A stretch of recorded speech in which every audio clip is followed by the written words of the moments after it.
आप लोगों का हमारे YouTube channel math solution by एफसीक में स्वागत है। तो आज की इस वीडियो में हम कक्षा 6 के अभ्यास 12H के सवालों को हल करेंगे। तो इसका देखिए इंट्रोडक्शन और इसके पहले सवाल को हम पहले पार्ट में हल कर चुके हैं। तो ये देखिए इसका दूसरा पार्ट है। तो इसमें देखिए दूसरे क्वेश्चन से सवाल को हल करेंगे। तो यहाँ पर देखिए क्वेश्चन दिया है कि रहीम ने एक घड़ी 1400 में खरीद कर और 1600 में बेच दी, तो उसे कितना लाभ हुआ। तो यहाँ पर देखिए करा है कि 1400 में खरीद कर, 1400 में खरीदा यानी ये क्या हो जाएगा, खरीदना क्या हो जाएगा, क्रय मूल्य। खरीदना क्या कहते हैं, क्रय मूल्य। और 1600 में बेचा तो बेचने को क्या कहते हैं, विक्रय मूल्य। इसको हम देखिए पहले पार्ट में हम अच्छे से बता चुके हैं। तो यानी जब हम किसी सामान को खरीदते हैं तो हमारा होता है क्रय मूल्य, जब उसे बेचते हैं तो हमारा क्या होता है, विक्रय मूल्य। तो इसमें देखिए यहाँ पर लिखेंगे, और यहाँ पर देखिए घड़ी है तो यहाँ पर लिखेंगे कि पहला क्वेश्चन का हल करेंगे। तो यहाँ पर लिखेंगे कि पहले घड़ी का क्रय मूल्य कितना है। तो यहाँ पर लिखेंगे घड़ी का क्रय मूल्य। घड़ी का क्रय मूल्य कितना हो जाएगा, घड़ी का क्रय मूल्य दिया है 1400 रुपये। तो 1400 रुपये दिया है तो 1400 रुपये लिख दिए। फिर लिखेंगे वही चीज़ की घड़ी का यहाँ पर विक्रय मूल्य कितना है, 1600 रुपये। आप लोग देखिए यहाँ पर पूरा लिख लीजिएगा, घड़ी का विक्रय मूल्य। तो अब देखिए इसमें हमें ज्ञात क्या करना है, लाभ। तो लाभ का देखिए हम फार्मूला पहले पार्ट में बता चुके हैं। लाभ का फार्मूला होता है विक्रय मूल्य में से क्या करेंगे, माइनस कर देंगे क्रय मूल्य को। तो क्रय मूल्य को क्या कर देंगे, माइनस कर देंगे। यानी जितने का बेचा है, तो कितने का बेचा है, 1600 का, यानी विक्रय मूल्य कितना है, 1600। और इसमें से क्या करेंगे, क्रय मूल्य, यानी जितने का खरीदा है उसको माइनस कर देंगे। तो कितना आ जाएगा, 200। यानी 200 रुपये का इसे क्या हुआ, लाभ हुआ। यानी लाभ बराबर 200 रुपये निकल गया। जैसे आप कोई सामान अगर 100 रुपये में मान लीजिए खरीदे, तो 100 रुपये में खरीदे, अब उसे आपने बेच दिया कितने रुपए का, मान लीजिए आपने 150 का बेचा। तो आपने खरीदा तो 100 ही रुपये का, लेकिन उसे बेचा कितने का, 150 का। तो आपने जितने का बेचा है, आपको अगर ऐसे ही पूछा जाए नॉर्मल में कि आपको फ़ायदा कितने का हुआ, तो यानी 100 रुपये खरीदे थे, 150 का बेचे हैं, तो 50 रुपये का फ़ायदा हो गया। तो यानी जो विक्रय मूल्य है उसमें से हम 100 रुपये को माइनस कर देंगे तो हमारा 50 रुपये निकल जाएगा। तो वही बस यहाँ पे फार्मूला के रूप में करना है। अब देखिए दूसरा क्वेश्चन है, ये देखिए दूसरा क्वेश्चन है। यहाँ पर तीसरा क्वेश्चन को अब देखिए हल करेंगे। तो तीसरा क्वेश्चन है, गीता ने एक साड़ी 750 रुपये में बेची। अब इसमें 125 की हानि हो गई। देखिए यहाँ पर क्या हुआ है, इसे हानि हुआ है। अब साड़ी का क्रय मूल्य ज्ञात करना है। इसमें देखिए उसी सवाल को क्या कर दिया है, बस उल्टा कर दिया है। यहाँ पर बेचा है 750 रुपये में, और 125 रुपये की क्या हुई है, हानि हुई है। अब साड़ी का क्रय मूल्य पूछ रहा है। तो देखिए इसका भी क्या करेंगे, पहले लिखेंगे साड़ी का विक्रय मूल्य कितना है। तो यहाँ पर लिखेंगे साड़ी का विक्रय मूल्य। साड़ी का विक्रय मूल्य कितना है, 750 रुपये। तो 750 रुपये लिखेंगे।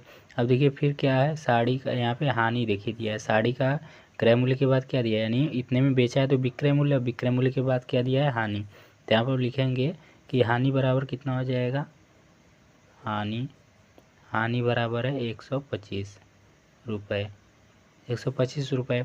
अब साड़ी का क्रय मूल्य ज्ञात करना है, यानी क्रय मूल्य बराबर हमें ज्ञात करना है। तो क्रय मूल्य का सूत्र क्या हो जाएगा, क्रय मूल्य बराबर सूत्र हम लगाते हैं, क्रय मूल्य यानी जितने खरीदा है, तो क्रय मूल्य कितने खरीदेगा, जब यानी विक्रय मूल्य कितना है, 750 रुपये। तो यहाँ पर लिखेंगे, सूत्र बनाएंगे इसका। सूत्र वैसे हम लिखवा चुके हैं, विक्रय मूल्य और प्लस में क्या हो जाएगा, हानि। प्लस में हानि यानी विक्रय मूल्य जितना है और हानि को जोड़ देंगे तो हमारा पूरा निकल जाएगा क्रय मूल्य, यानी कितने का खरीदे थे सामान। तो विक्रय मूल्य है 750 और प्लस हानि कितना है, 125। अब इन दोनों को जोड़ देंगे तो कितना हो जाएगा, 505, 5 2 7 और 7 1 8, यानी 875 रुपये इसका क्या निकल गया, क्रय मूल्य। तो क्रय मूल्य बराबर 875 रुपये, ये इसका आंसर हो जाएगा। अब देखिए आगे क्वेश्चन दिया है यहाँ पर कि एक किसान ने एक गाय 13,000 में खरीदी, 13,000 रुपये में खरीदी और उसे 2500 की हानि उठाकर बेच दी। किसान ने गाय कितने रुपए में बेची। तो एक किसान ने एक गाय खरीदा, पहले गाय का क्रय मूल्य लिखेंगे यहाँ पर। तो लिखेंगे यहाँ पर गाय का क्रय मूल्य, कौन सा क्वेश्चन है, चौथा क्वेश्चन। तो गाय का क्रय मूल्य। क्रय मूल्य कितना है, गाय का क्रय मूल्य दिया था यहाँ पे। देखिए गाय का क्रय मूल्य जो है यानी 13,000 में खरीदा है, तो यहाँ पर 13,000 हो जाएगा। तो यहाँ पर लिखेंगे 13,000 रुपये। 13,000 रुपये हो गया। अब फिर यहाँ पर देखिए हानि यानी 2500 की हानि उठाया, उसने यानी हानि कितने का सहा, 2500 का। तो हानि बराबर कितना हो गया, 2500 रुपये का। अब इसमें ज्ञात क्या करना है हमें, यहाँ पर हमें ज्ञात करना है कि किसान ने गाय कितने रुपए में बेची थी। तो यहाँ पर बेचना मतलब बेची थी पूछा है, यानी विक्रय मूल्य। बेचने को हम क्या कहते हैं, विक्रय मूल्य कहते हैं। तो विक्रय मूल्य बराबर फार्मूला लगाएंगे, विक्रय मूल्य बराबर क्रय मूल्य और प्लस में हानि। यहाँ विक्रय मूल्य पूछ रहा है तो क्रय मूल्य और हानि को जोड़ देंगे, तो जो हमारा विक्रय मूल्य रहेगा उसको निकल जाएगा। यहाँ पे देखिए माइनस रहेगा, क्योंकि जो क्रय मूल्य है उसमें से हानि को घटा देंगे तो हमारा विक्रय मूल्य निकल जाएगा। क्रय मूल्य कितना है यहाँ पर 13,000 और माइनस हानि कितना है, हानि 2500 रुपये का हुआ। अब इसको घटा देंगे तो देखिए यहाँ पर 0 आ जाएगा, 0, 10 में से 5 गया 5, यहाँ पर बचेगा 2, 2 में से 2 गया 0 और यहाँ पर 1, यानी यहाँ पर 10,500 का इसने का सहा, यानी 10,500 रुपये इसका क्या निकल गया, विक्रय मूल्य। यानी इतने का उसने क्या किया था, गाय को बेचा था। अब देखिए 5वां क्वेश्चन करेंगे। तो 5वां क्वेश्चन देखिए दिया है, हरीश ने एक पुरानी स्कूटर 7,000 रुपये में खरीदी और 600 उसकी मरम्मत में खर्च कर दिए। अब बताइए स्कूटर का लागत मूल्य मतलब होता है कि जो यानी उसने उसमें लगाया है, उसे हम क्या कहते हैं, लागत मूल्य। लागत मूल्य को हम ऐसे भी समझ सकते हैं कि यानी जितना उस पर पूरा खर्चा किया गया है और जितने का उसे खरीदा गया है वही उसका क्या होता है, लागत मूल्य होता है। तो यहाँ पर पहले हम क्या लिखेंगे कि स्कूटर का क्रय मूल्य कितना था। तो यहाँ पर लिखेंगे स्कूटर का क्रय मूल्य। स्कूटर का क्रय मूल्य कितना है, इसका स्कूटर का क्रय मूल्य था 7600 रुपये और उसने उसमें क्या करवाया, मरम्मत भी करवाया। तो स्कूटर, यहाँ पर स्कूटर का ये वाला मात्रा रहेगा, स्कूटर की मरम्मत। स्कूटर की मरम्मत कितने में करवाई इसने, 600 रुपये का। अब उसमें पूछ क्या रहा है, जो लागत मूल्य है, तो लागत मूल्य बराबर फार्मूला लगाएंगे। लागत मूल्य में फार्मूला वैसे वही लगेगा कि यानी जो ये जितने का खरीदा है और ये 600, यानी जो यानी अगर आपको कहा जाए आपने एक सामान खरीदा, तो आप एक सामान मान लीजिए यही स्कूटर को ख़रीदा तो उसने 7600 रुपये में ख़रीदा, फिर उसकी मरम्मत करवाई कितने रुपए में, 600 रुपये में। तो टोटल आपका खर्चा कितना हुआ, जो भी खर्चा हुआ होगा वो स्कूटर में ही लगाना, यानी वो क्रय मूल्य निकलेगा, यानी वो आपका लागत मूल्य निकलेगा। तो 7600 और जो प्लस उस पर एक्स्ट्रा खर्चा किया है उन दोनों को क्या कर देंगे, जोड़ देंगे। तो 7600 और 600 कितना हो जाएगा। स्कूटर देखिए यहाँ पर कितने का खरीदा है, स्कूटर यहाँ पर उसने ख़रीदा है 7,000 का खरीदा है, तो यहाँ पर 7,000 रहेगा, यहाँ पर 7,000। तो अब यहाँ पर देखिए 7,000 रहेगा, तो इसको अगर जोड़ेंगे तो कितना आ जाएगा, 76,100 आ जाएगा। तो 7600 रुपये इसने क्या किया, यानी इसका क्या निकल गया, लागत मूल्य निकल गया। तो लागत मूल्य बराबर कितना आ गया, 7600 रुपये। अब देखिए अगला क्वेश्चन दिया है कि डेविड ने एक मकान 48,000 में ख़रीदा। एक डेविड है जिसने क्या किया, मकान ख़रीदा कितने रुपए में, 48,000 रुपये में। अब उसने उसकी क्या की, उसने उसकी रंगाई पुताई और साज सज्जा में 2,000 रुपये खर्च किए। उसने उस मकान को 55,000 में बेच दिया, बताइए उसे कितने रुपए का लाभ हुआ। तो इसमें भी देखिए वही क्वेश्चन है कि मकान को ख़रीदा, फिर उसमें क्या किया, रंगाई पुताई ये सब में क्या कर दिया, 2,000 रुपये और खर्चा कर दिया, फिर उस मकान को बेच दिया, यानी विक्रय मूल्य उसका कितना निकल गया, इतना। क्रय मूल्य इसको दोनों को जोड़ देंगे, यानी ये लागत मूल्य उसमें हो जाएगा और उसे कितना लाभ हुआ है उसे हमें बताना है। तो पहले यहाँ पर वही चीज़ करेंगे कि यहाँ पर लिखेंगे मकान का क्रय मूल्य लिखेंगे, क्योंकि यहाँ पर पहले वही चीज़ लिखेंगे, मकान का जो क्रय मूल्य है उसे लिखेंगे।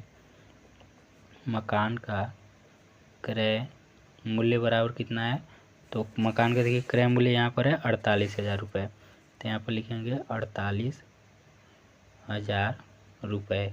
48,000 रुपये में ख़रीदा था। अब मकान के रंगाई में कितना खर्च कर दिया, तो इसको लिखेंगे मकान का रंगाई खर्च, मकान का रंगाई खर्च कितना किया, 2000 रुपये। 2000 रुपये किया था यहाँ पे देखिए, 2000 रुपये खर्च किया था यहाँ पर देखिए 2000। फिर उसने उस मकान को बेच दिया यानी विक्रय मूल्य। या पहले हम ये भी कर सकते हैं कि मकान का दोनों पहले लागत मूल्य निकाल लेते हैं। तो लागत मूल्य बराबर कितना हो जाएगा, इन दोनों को जोड़ देंगे, जो इस पर खर्चा किया है और जितने का खरीदा है उसे जोड़ देंगे। तो हमारा इसका लागत मूल्य निकल गया, यानी 48,000 2000 कितना हो जाएगा, 50,000 हो जाएगा। 50,000 रुपये उसने क्या किया, यानी पूरा उसमें खर्चा किया। अब उसने क्या किया, मकान का विक्रय मूल्य यानी बेचा कितने का, तो यहाँ पर लिखेंगे मकान का विक्रय मूल्य बराबर कितना है, मकान का विक्रय मूल्य यानी 55,000 रुपये में उसने बेचा था। देखिए यहाँ पर दिया है 55,000 रुपये, यहाँ पे 55,000 रुपये में बेचा। अब उसे लाभ पूछ रहा है, तो लाभ बराबर फार्मूला लगा देंगे। लाभ बराबर क्या हो जाएगा, लाभ बराबर है जो विक्रय मूल्य है उसमें विक्रय मूल्य माइनस क्या हो जाएगा, विक्रय मूल्य माइनस, और यहाँ पर ये जो लागत मूल्य भी लिख सकते हैं या क्रय मूल्य भी लिख सकते हैं, क्रय मूल्य या लागत मूल्य लिख सकते हैं, लागत मूल्य भी लिख सकते हैं। तो विक्रय मूल्य कितना है देखिए 55,000 और माइनस क्रय मूल्य यानी पूरा उसमें जो खर्चा किया है वो 5,000 का। अब इसे अगर घटा देंगे तो यहाँ पर कितना आ जाएगा, 50,000 का, तो यहाँ पर घटा देंगे तो आ जाएगा हमारा 5,000, यानी 5,000 रुपये का उसे क्या हुआ, उसे लाभ हुआ। ये इसका आंसर हो जाएगा। तो चलिए अभ्यास हमारा 12H ख़त्म हुआ। तो चलिए आज के लिए बस इतना ही, हम मिलते हैं अपने नेक्स्ट वीडियो में।